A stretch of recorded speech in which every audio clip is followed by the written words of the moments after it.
Hi hello ನಮಸ್ತೆ ಎಲ್ಲರಿಗೂ media ಜಗತ್ತು ಚಾನಲಿನ ಮತ್ತೊಂದು ವಿಡಿಯೋಗೆ ಸುಸ್ವಾಗತ. ಸ್ನೇಹಿತರೆ, ಎಲ್ಲರೂ ಹೇಗಿದ್ದೀರಾ? ಎಲ್ಲರೂ ಚೆನ್ನಾಗಿದ್ದೀರಾ ಅಂದ್ಕೊಂಡಿದ್ದೀನಿ. ನಾನು ಕೂಡ ತುಂಬಾ ಚೆನ್ನಾಗಿದ್ದೀನಿ. ಎಲ್ಲರೂ ಚೆನ್ನಾಗಿದ್ದೀರಾ ಅಂದ್ಕೊಂಡು ಭಾವಿಸ್ಕೊಂಡು ಇವತ್ತಿನ ಒಂದು ವಿಡಿಯೋನ ಶುರು ಮಾಡಿಬಿಡೋಣ. ಇವತ್ತಿನ ಒಂದು ವಿಡಿಯೋದಲ್ಲಿ ಈ ತಿಂಗಳು ಅಂದರೆ ಮೇ ತಿಂಗಳಲ್ಲಿ ಸ್ನೇಹಿತರೆ ತುಲಾ ರಾಶಿಯವರ ಮಾಸಿಕ ಭವಿಷ್ಯ ಹೇಗಿರಲಿದೆ, ನಿಮ್ಮ ವ್ಯಾಪಾರದಲ್ಲಿ, ವ್ಯವಹಾರದಲ್ಲಿ, ಹಣಕಾಸಿನಲ್ಲಿ, ವೃತ್ತಿ ಜೀವನದಲ್ಲಿ, ಉದ್ಯೋಗದಲ್ಲಿ ಏನೆಲ್ಲ ಬದಲಾವಣೆಗಳು ಕಂಡು ಬರಲಿದೆ, ಯಾವುದರ ಬಗ್ಗೆ ಮುನ್ನೆಚ್ಚರಿಕೆಗಳನ್ನು ತೆಗೆದುಕೊಳ್ಬೇಕು ತುಲಾ ರಾಶಿಯವರನ್ನ ಕಂಪ್ಲೀಟ್ ಆಗಿ ಇದೇ ವಿಡಿಯೋದಲ್ಲಿ ತಿಳಿಸ್ಕೊಡ್ತಾ ಹೋಗ್ತೀನಿ. ಇದನ್ನೆಲ್ಲ ತಿಳ್ಕೋಬೇಕು, ಸಣ್ಣ ಪುಟ್ಟ ಪರಿಹಾರಗಳನ್ನೆಲ್ಲ ಫಾಲೋ ಮಾಡಬೇಕು ಅಂದರೆ ಎಲ್ಲೂ ಕೂಡ ವಿಡಿಯೋನ ಸ್ಕಿಪ್ ಮಾಡಬಾರ್ದು. ಅಂದರೆ ವಿಡಿಯೋನ ಕಟ್ ಮಾಡಿ ಓಡಿಸ್ಕೊಂಡು ಹೋಗಿ ನೋಡ್ತೀರಾ, ಇದು ಫುಲ್ ಇನ್ಫಾರ್ಮೇಷನ್ ಅರ್ಥ ಆಗಲ್ಲ. ಸೊ ಹಾಗಾಗಿ ಎಲ್ಲ ವಿಡಿಯೋದಲ್ಲೂ ತಿಳಿಸ್ತಾ ಇರ್ತೀನಿ. ಮೊದಲಿಂದ ಕೊನೆ ತನಕ ವಿಡಿಯೋನ ವಾಚ್ ಮಾಡಿ. ವಿಡಿಯೋದಲ್ಲಿ ಒಳ್ಳೆ ಮಾಹಿತಿ ಸಿಕ್ಕಿದ್ದಲ್ಲಿ ತಪ್ಪದೆ ವಿಡಿಯೋಗೊಂದು ಲೈಕ್ ಕೊಟ್ಟು, ಇನ್ನೂ ನನ್ನ ಚಾನಲ್ನ ಸಬ್ಸ್ಕ್ರೈಬ್ ಮಾಡ್ಕೊಳ್ಳೋದನ್ನೇ ನೋಡ್ತಿದ್ರೆ ದಯವಿಟ್ಟು ಇನ್ಫಾರ್ಮೇಡಿಯಾಗೆ ಸಬ್ಸ್ಕ್ರೈಬ್ ಆಗಿ ನಿಮ್ಮ ಅಭಿಪ್ರಾಯಗಳನ್ನು ಕಮೆಂಟ್ ಬಾಕ್ಸಲ್ಲಿ ತಿಳಿಸಬಹುದು. ಯಾರೆಲ್ಲ ಸಬ್ಸ್ಕ್ರೈಬ್ ಮಾಡಿಕೊಂಡು ಪ್ರತಿನಿತ್ಯ ವಿಡಿಯೋ ವಾಚ್ ಮಾಡ್ತಿದ್ದೀರಾ ಅಂಥವರಿಗೆ ಥ್ಯಾಂಕ್ ಯು ಸೋ ಮಚ್ ಅಂತ ಹೇಳ್ತಾ ವಿಡಿಯೋದ ಕಡೆ ಗಮನ ಕೊಟ್ಬಿಡೋಣ. ಹೌದು ಸ್ನೇಹಿತರೆ, ಮೇ 16ನೇ ತಾರೀಕು ಶನಿ ಅಮಾವಾಸ್ಯೆ ಇದೆ. ಶನಿ ಅಮಾವಾಸ್ಯೆಯಿಂದ ತುಲಾರಾಶಿಯವರು ಏನೆಲ್ಲ ಬದಲಾವಣೆಗಳನ್ನು ನೋಡಲಿದ್ದೀರಿ, ಯಾವುದರ ಬಗ್ಗೆ ಬಹಳಷ್ಟು ಎಚ್ಚರಿಕೆ ವಹಿಸಬೇಕು ಅನ್ನೋದನ್ನ ಇದೇ ವಿಡಿಯೋದಲ್ಲಿ ತಿಳಿಸ್ಕೊಡ್ತಾ ಹೋಗ್ತೀನಿ. ಮೇ 16ನೇ ತಾರೀಕು ಶನಿ ಅಮಾವಾಸ್ಯೆಯ ದಿನದಿಂದ ಸ್ನೇಹಿತರೆ ಒಟ್ಟಾರೆಯಾಗಿ ಹೇಳಬೇಕು ಅಂದರೆ ಈ ತಿಂಗಳ ಮುಖ್ಯಾಂಶವನ್ನು ತಿಳಿಸ್ಕೊಟ್ಬಿಡ್ತೀನಿ. ಆನಂತರ ಅಮಾವಾಸ್ಯೆಯ ದಿನದಿಂದ ವ್ಯಾಪಾರ ವ್ಯವಹಾರದಲ್ಲಿ ಏನೆಲ್ಲ ಬದಲಾವಣೆಗಳು ಕಂಡು ಬರಲಿದೆ, ಯಾವುದರ ಬಗ್ಗೆ ಎಚ್ಚರಿಕೆ ವಹಿಸಬೇಕು ಅನ್ನೋದನ್ನ ನೋಡ್ತಾ ಹೋಗೋಣ. ಮೊದಲನೇದಾಗಿ ಹೇಳೋದಾದರೆ ಈ ತಿಂಗಳ ಮುಖ್ಯಾಂಶಗಳು ಅದೃಷ್ಟ ಮತ್ತು ದೈವಾನುಗ್ರಹ ಅಂತಲೇ ಹೇಳಬಹುದು. ಮೇ 14ರಂದು ನಿಮ್ಮ ರಾಶಿಯ ಅಧಿಪತಿ ಶುಕ್ರನು ಭಾಗ್ಯದ ಸ್ಥಾನಕ್ಕೆ 9ನೇ ಮನೆಗೆ ಹೋಗುವುದರಿಂದ ನಿಮ್ಮ ಆಲೋಚನೆಗಳು ಉನ್ನತವಾಗಿರುತ್ತವೆ. ಕೆಲಸಗಳಲ್ಲಿ ಅದೃಷ್ಟ ಒಲಿದು ಬಂದು ಸುಲಭವಾಗಿ ವಿಜಯಗಳನ್ನು ಸಾಧಿಸುತ್ತೀರಿ. ವ್ಯಾಪಾರದಲ್ಲಿ ವೇಗ. ಮೇ 11ರಂದು ಸಪ್ತಮಾಧಿಪತಿಯಾದ ಕುಜನು ಸ್ವಕ್ಷೇತ್ರವಾದಂತಹ 7ನೇ ಮನೆಗೆ ಪ್ರವೇಶಿಸುವುದು ವ್ಯಾಪಾರಸ್ಥರಿಗೆ ದೊಡ್ಡ ಲಾಭಗಳನ್ನು, ಧೈರ್ಯವನ್ನು ನೀಡುತ್ತದೆ. ಆದರೆ ವೈವಾಹಿಕ ಬಾಂಧವ್ಯದಲ್ಲಿ ಈಗೋ ಬರದಂತೆ ನೋಡಿಕೊಳ್ಬೇಕು. ಅಷ್ಟಮ ಸ್ಥಾನದಲ್ಲಿ ಬದಲಾವಣೆಗಳು. ಮೇ 15ರಿಂದ 8ನೇ ಮನೆಯಲ್ಲಿ ಸೂರ್ಯ ಬುಧರ ಸಂಚಾರವು ಆಕಸ್ಮಿಕ ಧನಲಾಭಗಳನ್ನು ಅಥವಾ ಊಹಿಸದ ಬದಲಾವಣೆಗಳನ್ನು ತರುತ್ತದೆ. ಆರೋಗ್ಯದ ವಿಚಾರದಲ್ಲಿ ಎಚ್ಚರಿಕೆ ಅಗತ್ಯ ಸ್ನೇಹಿತರೆ ತುಲಾರಾಶಿಯವರಿಗೆ. ಇನ್ನು ತುಲಾರಾಶಿಯವರಿಗೆ ಒಟ್ಟಾರೆಯಾಗಿ ಹೇಳೋದಾದರೆ ಮೇ 2026 16ನೇ ತಾರೀಕಿಂದ ಈ ತಿಂಗಳ ಮಾಸವು ಭಾಗ್ಯೋದಯವನ್ನು, ಅದೇ ಸಮಯದಲ್ಲಿ ಕೆಲವು ಆಕಸ್ಮಿಕ ಬದಲಾವಣೆಗಳನ್ನು ಏಕಕಾಲದಲ್ಲಿ ನೀಡಲಿದೆ. ಯೋಗಕಾರಕನಾದ ಶನಿ 6ನೇ ಮನೆಯಲ್ಲಿ ರೋಗ ಮತ್ತು ಶತ್ರುಗಳ ಸ್ಥಾನ ಸ್ಥಿರವಾಗಿದ್ದುಕೊಂಡು ನಿಮ್ಮ ಶತ್ರುಗಳ ಸಂಚುಗಳನ್ನು ವಿಫಲಗೊಳಿಸುತ್ತಿದ್ದಾನೆ. ಆದರೆ ಈ ತಿಂಗಳ ಗ್ರಹ ಬದಲಾವಣೆಗಳು ನಿಮ್ಮ ವ್ಯಾಪಾರ ಮತ್ತು ಭಾಗ್ಯದ ಸ್ಥಾನಗಳನ್ನು ಬಲಪಡಿಸುತ್ತಿವೆ.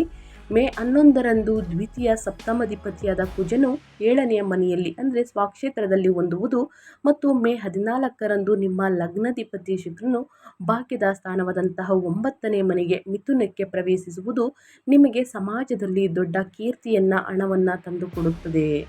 ಮೇ 15ರ ನಂತರ ಅಷ್ಟಮ ಸ್ಥಾನದ ಪ್ರಭಾವದಿಂದ ಸ್ವಲ್ಪ ಎಚ್ಚರಿಕೆ ಅಗತ್ಯ ಸ್ನೇಹಿತರೆ.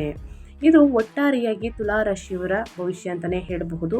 ಇನ್ನು ಗ್ರಹಗಳ ಸಂಚಾರ ಮತ್ತು ಗ್ರಹಗಳ ಸ್ಥಾನ ಬದಲಾವಣೆಯಿಂದ ಏನೆಲ್ಲ ಬದಲಾವಣೆಯನ್ನು ನೋಡಲಿದ್ದೀರಿ ತುಲಾರಾಶಿಯವರು ಅಂದರೆ ಮೇ ತಿಂಗಳಲ್ಲಿ ತುಲಾರಾಶಿಯವರಿಗೆ ಪ್ರಮುಖ ಗ್ರಹ ಸಂಚಾರಗಳು ಮತ್ತು ಅವುಗಳ ಪ್ರಭಾವಗಳನ್ನು ಹೇಳೋದಾದರೆ ಶುಕ್ರ 1 ಮತ್ತು 8ನೇ ಅಧಿಪತಿಯಾಗಿರುವಂತಹ ಲಗ್ನಾಧಿಪತಿಯಾಗಿರುವಂತಹ ಶುಕ್ರ 8ನೇ ಮನೆ ಮತ್ತು 9ನೇ ಮನೆಯಲ್ಲಿ ಸಂಚರಿಸುತ್ತದೆ. ಮೇ 14ರವರೆಗೆ 8ರಲ್ಲಿ ಆರೋಗ್ಯದ ಬಗ್ಗೆ ಎಚ್ಚರಿಕೆ. ಮೇ 14ರಿಂದ 9ರಲ್ಲಿ ಅದೃಷ್ಟ, ತೀರ್ಥಯಾತ್ರೆಗಳು, ತಂದೆಯ ಬೆಂಬಲ ಅಂತಲೇ ಹೇಳಬಹುದು. ಇನ್ನು ಕುಜ 2 ಮತ್ತು 7ನೇ ಅಧಿಪತಿಯಾಗಿರುವ ಕುಜ 7ನೇ ಮನೆಯಲ್ಲಿ ಸ್ವಕ್ಷೇತ್ರದಲ್ಲಿ ಮೇ 11ರಿಂದ ಸಂಚರಿಸುತ್ತಿದೆ. ಸಪ್ತಮ ಕುಜ ವ್ಯಾಪಾರ ವೃದ್ಧಿ, ಧೈರ್ಯ. ಆದರೆ ಪಾಲುದಾರರೊಂದಿಗೆ ಈಗೋ ಘರ್ಷಣೆಗಳು ಹೆಚ್ಚಾಗಬಹುದು. ಇನ್ನು ಸೂರ್ಯ 11ನೇ ಅಧಿಪತಿಯಾಗಿರುವ ಸೂರ್ಯ 7ನೇ ಮನೆ ಮತ್ತು 8ನೇ ಮನೆಯಲ್ಲಿ ಸಂಚರಿಸುತ್ತಿದೆ. ಮೇ 14ರವರೆಗೆ 7ರಲ್ಲಿ ಸ್ನೇಹಿತರೆ ಉಚ್ಚ ಸ್ಥಿತಿಯಲ್ಲಿ ಸಂಚರಿಸುತ್ತಿದೆ. ಭಾರಿ ಲಾಭಗಳನ್ನು ನೀಡಲಿದೆ. ಮೇ 15ರಿಂದ 8ರಲ್ಲಿ ಆಕಸ್ಮಿಕ ಬದಲಾವಣೆಗಳು, ಸರ್ಕಾರಿ ಕೆಲಸಗಳಲ್ಲಿ ವಿಳಂಬ ಅಂತಲೇ ಹೇಳಬಹುದು. ಇನ್ನು ಬುಧ 9 ಮತ್ತು 12ನೇ ಅಧಿಪತಿಯಾಗಿರುವಂತಹ ಬುಧ ಲಗ್ನಾಧಿಪತಿಯಾದಂತಹ ಬುಧ 8ನೇ ಮನೆಯಲ್ಲಿ ಸ್ನೇಹಿತರೆ 9ನೇ ಮನೆಗೆ ಸ್ಥಳಾಂತರಗೊಂಡು ಸಂಚರಿಸುತ್ತದೆ. ಮೇ 15ರಿಂದ 8ರಲ್ಲಿ ಸೂರ್ಯನೊಂದಿಗೆ ಸಂಯೋಗ, ರಿಸರ್ಚ್ ಕ್ಷೇತ್ರದಲ್ಲಿ ಲಾಭ. ಮೇ 29ರಂದು 9ನೇ ಮನೆಗೆ ಸ್ಥಳಾಂತರಗೊಂಡು ಸಂಚರಿಸಲಿದೆ ಅಂತಲೇ ಹೇಳಬಹುದು. ಇನ್ನು ಶನಿ 4 ಮತ್ತು 5ನೇ ಅಧಿಪತಿಯಾಗಿರುವ ಶನಿ ಯೋಗಕಾರಕ 6ನೇ ಮನೆಯಲ್ಲಿ ಮೀನದಲ್ಲಿ ಯಥಾಸ್ಥಿತಿಯಲ್ಲಿ ಸಂಚರಿಸುತ್ತದೆ. ಶತ್ರುಗಳ ಮೇಲೆ ಜಯ, ಉದ್ಯೋಗದಲ್ಲಿ ಸ್ಥಿರತೆ, ಶ್ರಮಕ್ಕೆ ತಕ್ಕ ಪ್ರತಿಫಲ ಅಂತಲೇ ಹೇಳಬಹುದು. ಇನ್ನು ಗುರು 3 ಮತ್ತು 6ನೇ ಅಧಿಪತಿಯಾಗಿರುವ ಗುರು 9ನೇ ಮನೆಯಲ್ಲಿ ಮಿಥುನದಲ್ಲಿ ಯಥಾಸ್ಥಿತಿಯಲ್ಲಿ ಸಂಚರಿಸುತ್ತದೆ. ದೂರ ಪ್ರಯಾಣಗಳು ಲಾಭ ತರುತ್ತವೆ. ಆಧ್ಯಾತ್ಮಿಕ ಗುರುಗಳು ಆಶೀರ್ವಾದ ಲಭಿಸುತ್ತದೆ ಅಂತಲೇ ಹೇಳಬಹುದು.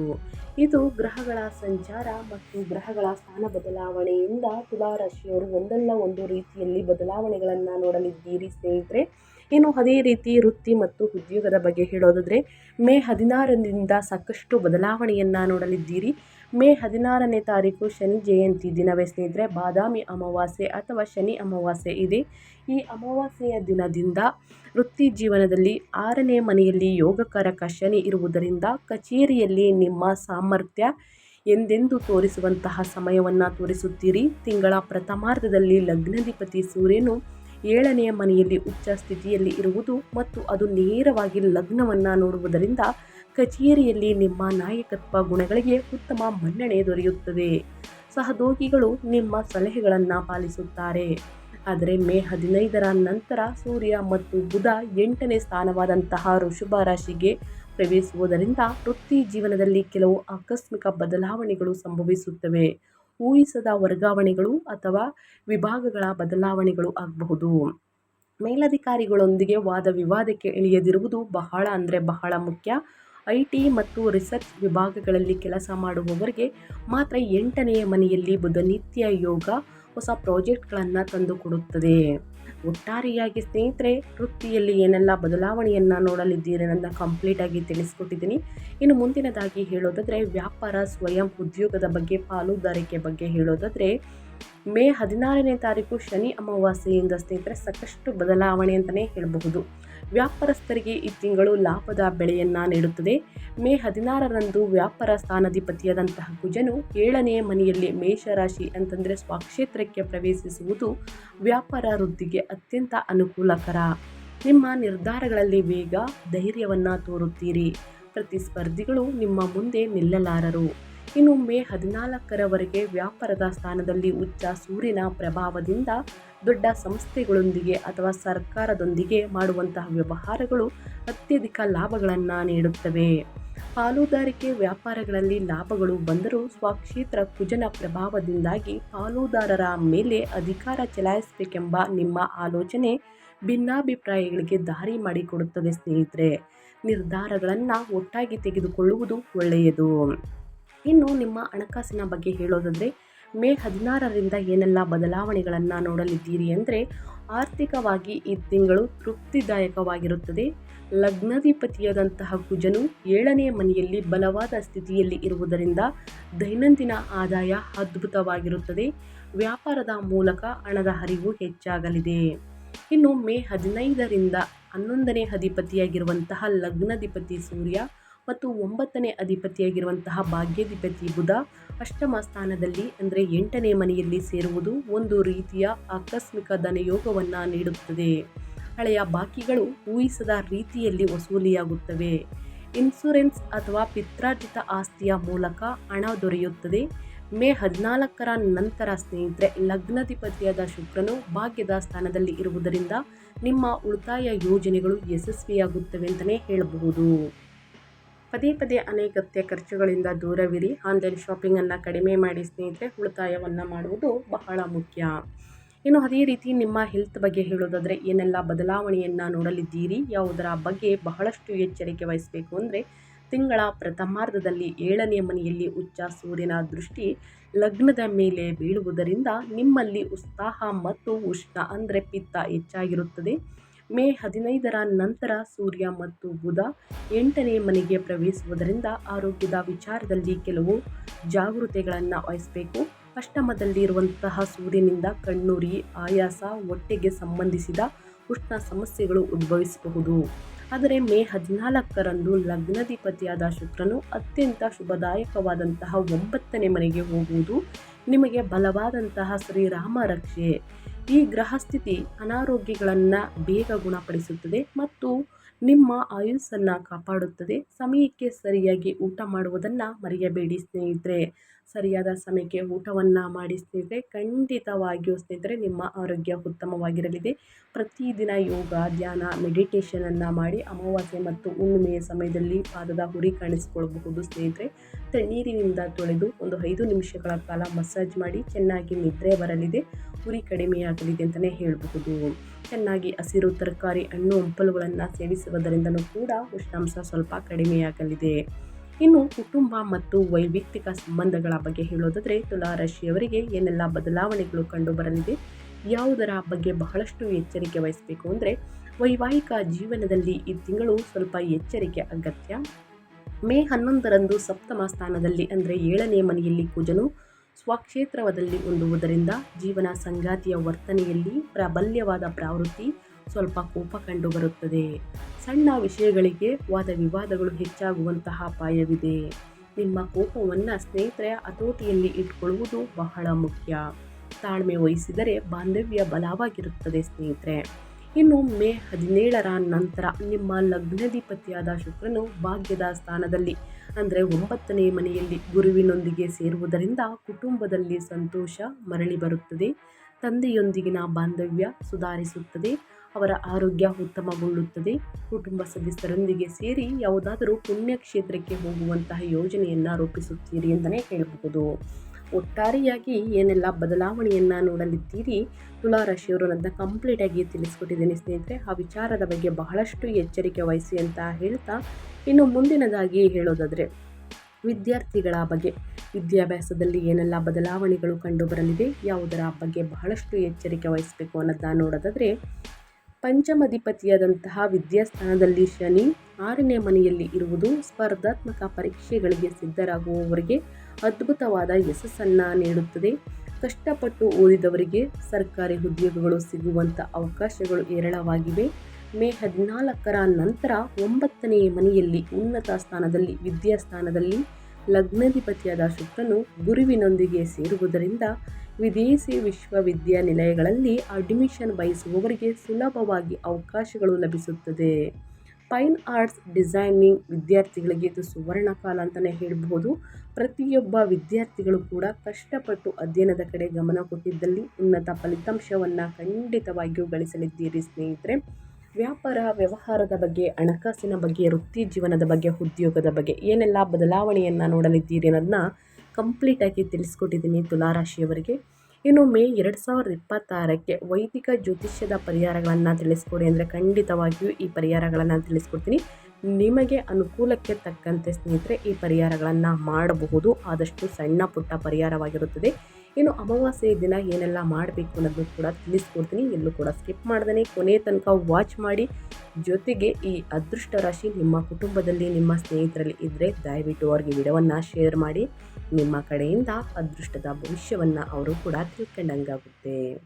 ಓಕೆ, ಸಪ್ತಮ ಸ್ಥಾನದಲ್ಲಿ ಕುಜನಿಂದ ಬರುವಂತಹ ವೈವಾಹಿಕ ವಿವಾದಗಳನ್ನು ನಿವಾರಿಸಿಕೊಂಡು 8ನೇ ಮನೆಯಲ್ಲಿರುವ ಗ್ರಹಗಳಿಂದ ಬರುವ ಆರೋಗ್ಯದ ಸಮಸ್ಯೆಗಳನ್ನು ಕಡಿಮೆ ಮಾಡಲು ಈ ಪರಿಹಾರಗಳನ್ನು ಫಾಲೋ ಮಾಡಿ. ಮೊದಲನೇದಾಗಿ ಶ್ರೀ ಮಹಾಲಕ್ಷ್ಮಿ ಆರಾಧನೆ. ಲಗ್ನಾಧಿಪತಿ ಶುಕ್ರನ ಅನುಗ್ರಹವನ್ನು ಸಂಪೂರ್ಣವಾಗಿ ಪಡೆಯಲು ಪ್ರತಿ ಶುಕ್ರವಾರ ಮಹಾಲಕ್ಷ್ಮಿ ಅಷ್ಟಕವನ್ನು ಪಡಿಸಿ. ಇದು ನಿಮ್ಮ ಅದೃಷ್ಟವನ್ನು ಮತ್ತು ಆರ್ಥಿಕ ಬಲವನ್ನು ದ್ವಿಗುಣಗೊಳಿಸುತ್ತದೆ ತುಲಾರಾಶಿಯವರಿಗೆ.